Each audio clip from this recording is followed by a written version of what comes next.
Hello, and welcome to another edition of Ask Excite. I'm Tim Bushnell from Expert Cytometry, and today's question comes from Chuck. And Chuck asks, what does reproducibility mean to you?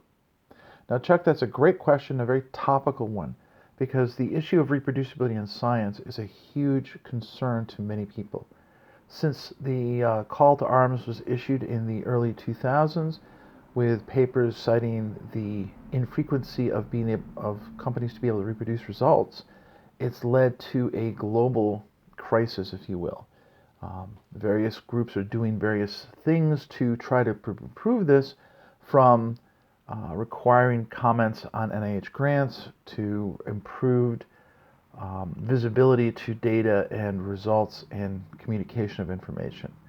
To me, reproducibility is a mindset. It's a state of mind where we look at every step in the process and we find ways, one, to minimize variability, and two, communicate what we've done to minimize variability.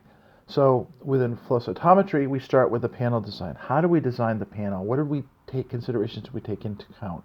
How do we quality control our instrument? How do we make sure the system is working well? How do we plan our statistical analysis of our data after the fact?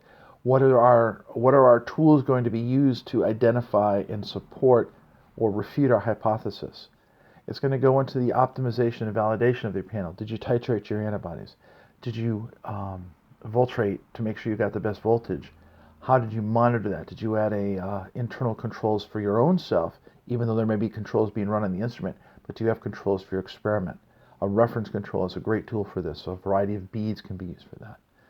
Next comes, after acquisition, the data analysis. And do you have a robust way to analyze your data? Are you using the right controls to identify and characterize your data and set your gates properly, extract the right information? Are you doing this in a robust method so that you can also, again, communicate it to people? Finally, when it comes to publication, it really means taking advantage of communicating everything you've done, and that using things like your supplemental information, following the MIFLOWCyte standard, putting your flow data in the flow repository so that other people can see what you've done and can help to confirm your results, both with your own data and then reproducing them in their own lab. So I think there's a lot to be done for this, and I'm hoping that we'll see more and more continue to improve. Things like post-publication peer review may be a great way for us to have another method to get people to communicate how things are going, how the results are done. You know, an Amazon type system where people can say that they've been able to reproduce the results, they've seen things, or have questions about them. Maybe a system where we move away from relying exclusively on the p-value, thinking about setting the thresholds to, rather than 0.05 to 0.005, are among some of the many efforts that can be done. So I think it's a mindset and something that we all have to work on to improve our results.